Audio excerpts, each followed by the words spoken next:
Good morning or good afternoon or whatever time it may be, Candace, and happy Friday. I kind of gave up saying good morning or good afternoon because, in 2020, I don't even think time matters anymore. So today we are doing our ancestral kind of guidance reading. And what we really want to look at is your gifts and the kind of guidance that your ancestors are giving you now. So the decks that I chose are very astrological and almost like very primal because we really want to reach down in there to really bring these gifts to the light, right? To see your journey, where you are, where you're going, where you may have been. So I really do like this reading a lot. Now, what I want to do is I want to start off with a planetary card, right? To see the energy that's ruling here and seeing the lesson, the gift itself. And then I'm going to go in with the tarot. So what we're going to take a look is to see the motion, the energy, as well as the gifts that may be going through. So hopefully that makes sense. Let me go ahead and show you the layout that we have going on the table. And because we're doing the ancestral reading, and like I said, it's very primal, we do have our primal crystals here. So what we have is our ammonite, and we know ammonite is super old, super primal, and it does connect you to that inner healer, that inner, oh, my accent, that inner curandera, right? So the inner healer woman, the inner primal woman. What we have over here are the crystals that I like to call the chicken nuggets. This is actually the stardust crystal, and this, guys, right here are actually one of the strongest metaphysical crystals because they kind of tune you in to your primal energy, to your claircognizant, as well as to your inner crone. Now over here to enhance the reading, we have our massive healer's quartz, golden healer quartz, which is perfect. When I'm working with anybody who's gifted, when I'm working with anybody who just wants to get deeper into that primal energy. So let's go ahead and get started. Let's kind of fix this a little bit. And what I want to do, actually, I want to change it up a little bit. I want to actually begin with tarot. So what we're going to do with the tarot right now, we're just going to connect with your ancestors, seeing the gifts, seeing the energy that you're working with, seeing anything that needs to come to the light, especially during this retrograde season. And, we just happen to have the Lionsgate portal open. And even though that happened on August 8th, we know that the energy of that portal remains up to a year or 7 years if you're going through that main big shift that happens every 7 years. So for this reading to happen after August 8th, and it wasn't planned like that, it's pretty amazing. So what we're going to do is we're going to kind of zoom in. That way you could see the cards really good. And let's go ahead and begin. So the first one that we see here is the Seven of Wands. Now, when the Seven of Wands shows up, we know that the wands are your energy. The wands represent your inner energy, your inner strength, right? And in this case, we're seeing that Mars in Leo. Now, when this kind of shows up, we see it's time to really dive deep into working with your inner truth. There's a lot of truths about you, including with your gifts, that you may have kept hidden for a long time, and they're finally coming to the surface, right? So basically, not everyone in your life will see this rising of yourself eye to eye. In fact, the more that you bring your energy forward, the more that you may intimidate those people that are not ready to be around your kind of energy. Now, what we're seeing here is basically, if you have to be around people that you constantly have to defend who you are or your choices, maybe you should really focus on cutting cords there. Or if you can't cut cords, at least kind of shielding their energy from you, right? This is definitely a time to stand for what you believe in and remaining true to yourselves. Now, your clears will actually get much more active because what we see here is the Emperor following And then what we see here is the Chariot in reverse. So what we're seeing with these cards, it's this amazing kind of, it just feels like the river flowing, because basically we see many of your clairs coming to the surface. Now with this, we're seeing your claircognizance specifically. Claircognizant is a psychic ability. You already know me. You know that I don't like the word psychic, but it is what it is. A claircognizant is the psychic ability of knowing things without you really knowing how you know them. So for example, if you're going to do a spell for abundance, you may just kind of automatically choose what you want to use, but then what happens is that you don't know how you know these things, right? So here comes the inner doubt. Am I doing this right? Your ability of claircognizance carries with it your Akashic records, meaning that the things that you have done in previous lifetimes, especially when we're talking about energy, come out through the surface. And then it's just like you're so sure about these things. And this makes perfect sense, because what we're seeing here is this amazing information that you carry within you, but you're also a deep thinker. So what happens is this opposing energy, like I know things that I have no idea why I know them. I just do. And then our brain is like, wait a minute, you don't even know them. You think you know them, right? So seeing that ability is really coming to the surface. So definitely working with your truth, definitely allowing yourself to follow your path. You're entering a much stronger time in your life. We see the Emperor. The Emperor is that sacred masculinity. You know, you're really taking charge. You're kind of ready. You're ready. And these are gifts that, you know, right now you're being asked to take your time with. This is not something you want to hurry up with. You're going through a pretty major shift. I wouldn't even call this a transition period for you. I would call this a shift, and it's been happening for almost a year already. So this is not just something that I could say, oh yeah, you just entered this. No, this is quite deep. And it's been going on for at least a year. And so what we see here is a lot of those clairs coming to the surface, right? A lot of battling of the ego versus the intuition, definitely working with meditation, definitely really focusing on your root chakra and your third eye. What we see with the Chariot is kind of saying this is something you want to take your time with. This is something that you don't really want to expect answers from. You know, when our psychic gifts come through, we are just like, how does this work? And the universe, it's like my grandmother would always tell me, the universe gives you no answers. You know, it's like some people will say, how do you do that? How do you do that with the cards? And it's like, I have no idea. You know, and people want they want like an answer that would blow their minds. And here I am like, I don't know. It just comes, right? So it's really, really time to really trust that intuition. You're also a very active thinker. So how do we bring balance into this? I would definitely say meditation. Meditation is the best thing in the world, you know, and the more you work with me, the more you'll realize people have called me the meditation police for 15 years. But honestly, you know, other people may have all these expensive ways to really do all this stuff and things, you know, and I'm just like, meditate, you know, meditate. In your case, I would actually use binaural beats meditation and not so much guided meditation.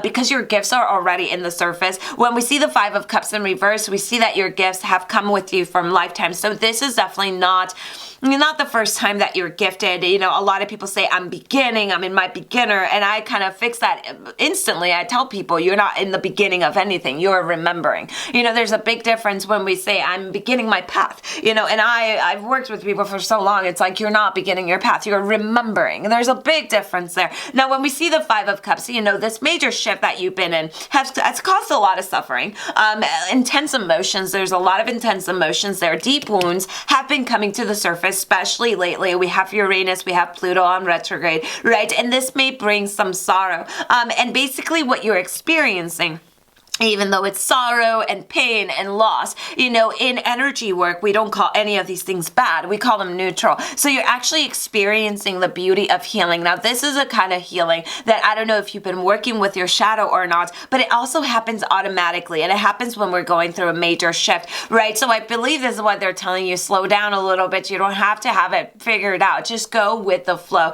right? So it's bittersweet, right? But also you will have this amazing newfound appreciation for the energy that's coming through you, right? So you see, to me, it does kind of feel like a 7-year shift, because we're seeing more than one clair. We see clairvoyant, Oh my goodness, clear cognizant, but with the High Priestess and the Ace of Cups here, we're seeing that clairvoyance as well. Now, when we see the High Priestess as somebody who has this amazing energy, we've seen that already in the first row. We already kind of know this is not your first lifetime here, right? And it's almost like you hold this key to your own mystery. This has a lot to do with your Akashic records. I don't know if we've ever worked with those, like a reading with those, but that would be pretty interesting because right now you're holding the keys to the Akashic records. See how your clear cognizance is extremely strong there, right? So the Akashic records hold information for all that ever was and is fully embodied within you, right? So we're talking about ancient times, ancient secrets are revealed to you,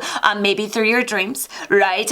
We see you very powerful, very wise beyond your years. And the clairvoyance here is interesting because it comes through your wisdom, meaning that you may get hits of maybe out of place thoughts. Clairvoyant compared to what movies show it's completely different. It shows up like an out of place thought experience, like you just thought about something and then you're like, oh my God, what am I thinking about? It shows up like that. Also your dreams. Definitely pay attention to your dreams. Have a dream journal. Write down those dreams that caught your attention, whether what you're writing down makes sense or not. You have about a 10-minute window until you start forgetting details about your dreams. When we see the High Priestess and the Ace of Cups, what we see here is intuition. We see a lot of psychic development. We see you finally following that inner compass, right? And it's pulling you to the occult. The occult is your dark side, your mysterious side. So the light side and energy is what we think we are. And then our shadow side is all of the things that we may have repressed. So as a child, you had premonitions, for example, or you were a healer child that you were very nurturing, or you were clairsentient.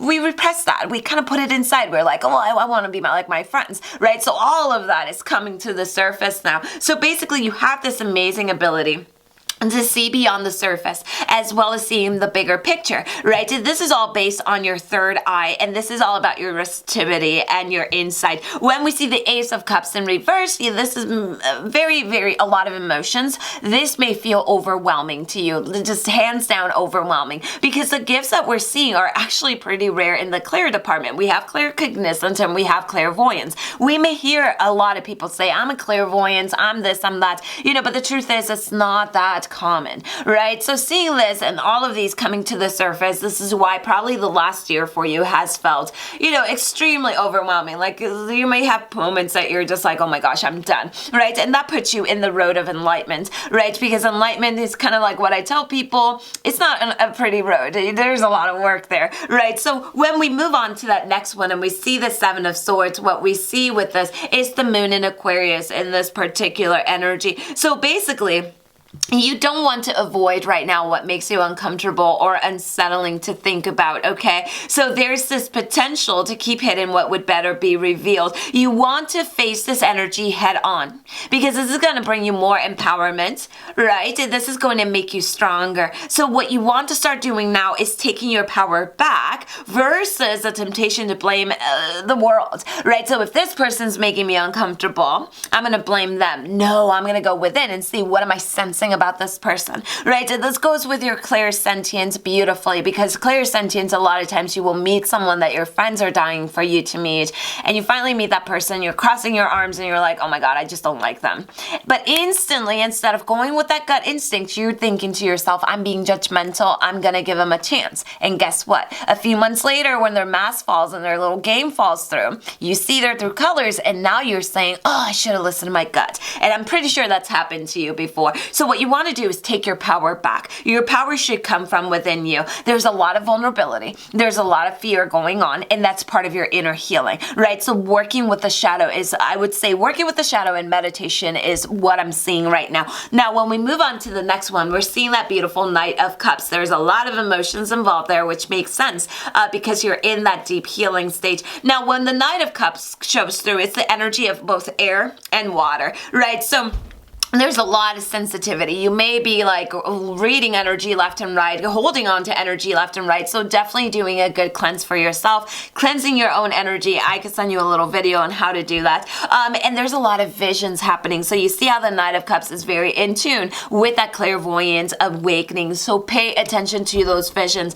right? It may make you a little bit tender. And it just kind of makes you a little bit nostalgic. But the reason why this is happening is because your clairvoyance is waking up, your clear cognizant is extremely active, and then we have that healing going on, right? And when we see the planets and how they're working right now, we are, Pluto retrograde and Uranus retrograde. That's all about repressed things coming to the surface. So let's go ahead and do our final row. We just stuck with this deck because it's talking beautifully. And I mean, look at this. So we got the Moon, Death, the Six of Pentacles, and the Devil. This is the shift that we are seeing straight on, slap in the face, right? So the Moon is your shadow work card, and we've seen shadow work a lot in this reading. Shadow work in this case is all about really embracing who you are, not who you think you should be. A lot of times when we come into our power, when we come into our energy, then we start thinking, well, if I'm a healer, then I should feel this way, if I'm this, and that's not true. There is no right or wrong way to do this. You just want to follow your energy. This is why I'm so open when I tell people, for example, if they buy candles in my shop, I don't bring instructions. I don't give them directions. And a lot of people are like, oh, I didn't get the instructions. And I'm like, no, because that's the tool, but you want to use your energy. This is a time that you don't want to follow someone. You don't want to allow gatekeepers, which are the witches or healers that tell you how to do things. You have this amazing ability on the inside, especially with your claircognizant, to begin to trust that energy. Your ruling sign at this moment with the shadow work would be the energy of the Moon, right? And what we see here is going within and reclaiming your power, right? By understanding that you got to work with self-trust. You got to trust yourself. This has a lot to do with Pisces energy, right? And this is all about your unknown. This is all about the mystery that's within you, right? This is a big time of confusion, but it's part of that shift. You may find yourself moody, but what we see here is just a rise in your intuition as well as your psychic abilities. So this is your subconscious and your conscience, right? So a lot of emotions, a lot of dreams, a lot of inner realm, a lot of death. So definitely diving deep into that. As you see, you are followed by the Death card, which is even makes it better. I don't know if that was English, but you know what I mean, right? And the Death card is actually interesting because this is the energy of a Scorpio. And what we see here is kind of like the transformation. In your case, it's a major shift, right? So this is time for you to begin to let go of the things that no longer serves you. These endings that are happening that will kind of lead you to this new journey where you belong, right? So it is the journey you were meant to be in, right? So you definitely want to release whatever doesn't serve you any longer. This is a time of major change, a time of major renewal, which why we keep feeling that word, and I keep hearing that word, overwhelmed. But now you know why. There's nothing wrong with you. In fact, this is a beautiful rising. I didn't want to interrupt, but I am full of chills. Now, when we take a look at the next one, we're seeing the Six of Pentacles. So when the Six of Pentacles shows up, what this is the energy of the Moon in Taurus. So the Moon is still very active. We see that intuitive. We see that psychic energy, right? So you're a giver. You're constantly giving to people. Now, in order to open up your abundance, you got to learn to receive, right? So you're like me. I'm a giver. I am always giving. I love giving. That's why I'll send packages out and I'll just put 50 extra things in there. But when somebody tries to give me something, I'm just like, no. Or let me give you something in return. Now, we think that by giving, we're opening up our abundance channel, but we're actually blocking it because what we're doing is we're telling the universe, I'm here to give, but I'm not here to receive. In other words, I'm not worthy, right? So learn to receive, right? And learn to work with using affirmations to attract what you need. It doesn't always have to be spell and ritual. You could speak it to the universe, right? Make it an exchange. I can give, but I can also receive. And then this is really hard for healers. I've been battling this for almost 40 years because I'm very bad at receiving. I could give you everything, but when it comes to receiving, even if somebody says, "Oh, I like your hair," and I'm like, "My hair," and we gotta work on that, right? Now, the next one that we see is the Devil, and that is the last card. Now, when the Devil shows up, we know that the Devil card always gets this really negative rep, but this is the ruling sign of Capricorn, and what we see here is working with those skeletons in the closet, right? We don't want to allow our ego to torment us. Our ego is is that inner voice. It's a tool. It's our friend. But the thing is that we're programmed to believe what the ego says. So the ego says one day that you feel powerful and you're like, yeah, I'm going to follow my intuition. The ego says, oh, but you're not intuitive, or who do you think you are? We definitely want to work with meditation when this card shows up, because what the ego does is it limits and it gives these binding forces, right? And it kind of drives you deep into shadow work because you doubt yourself more than anybody doubts you, right? So what you want to be careful when this card shows up is toxic people. You don't want to be around people that tell you what to do or what you should be doing, people that put way too many expectations on you, people that drain you. Boundaries, we start off with boundaries, we end with boundaries. Boundaries are a number one thing right now for you because of this major shift. This is a very beautiful, beautiful, empowering time in your life, right? So the best thing that you could do is put yourself first here. Now, what we want to do, and to bring ourselves to the moment, we're going to pull out our last card from the, I'm not sure what this is called. I'm not sure what this deck is called. But look at that. Yes. So your energy for the moment is all about allowing. And this is actually interesting because it goes very well with the reading that we just did. Now, when we see allow, this is definitely working with both exchange and receiving. When we see allow is allow yourself to really sit there with your intuition. Start listening to it. Whether it makes sense to you or not, just listen to it. I would recommend doing a dream journal. And my questions for you are you sensing, for example, if you go to a place, have you sensed, energy? The reason I'm asking is because we do see claircognizance, we do see clairvoyance, and we do see clairsentience, but there's also a little bit of an air of mediumship. Now, mediums don't have to be psychic don't have to be mediums, even though we hear psychic medium. Everyone's a psychic medium. It's very rare. And a psychic is someone with the clairs, and a medium is somebody who can tune in with a spirit world. In this case, we saw a few cards there that kind of led me to believe that you also have the mediumship ability. Now, mediumship ability feels very different for everyone. So, for example, do you sometimes feel when you walk into a room like you get this emotion that's not yours? Do you sometimes you're looking this way and see something in the corner of your eye? Do you sometimes feel like you're doing the dishes and there's somebody standing there? Sometimes in the middle of the night, they do like to do this. It's kind of creepy, but they'll call your name and you wake up and then you realize nobody's there to call your name. So I want to hear about these kinds of things because I picked up a little bit on that. And I know that could be a little overwhelming, but it would go hand in hand with the changes that you're experiencing. So I cannot wait to hear back from you. I hope that you have a beautiful, beautiful weekend. Lots of love and light to you, and blessed be. Bye-bye.